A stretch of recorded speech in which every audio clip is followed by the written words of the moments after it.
Mula July 1, 2022 hanggang May 31, 2025, umabot na sa 4,027 barangays ang naideklarang cleared sa illegal drugs. May we know po kung along mga barangay, kahit ilan lang po, no, yung 427,000 na binabanggit ninyo na na-cleared na sa illegal drugs? Okay, sa ngayon, yan pa lang po ang ating natanggap at wala po tayong detalye patungkol sa barangay.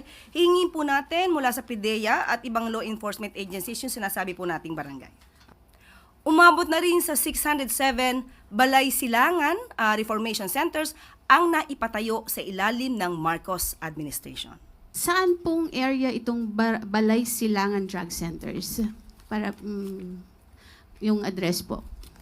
O sige po, mamaya po ibibigay ko po sa inyo yung exact address. Okay. Okay, salamat po.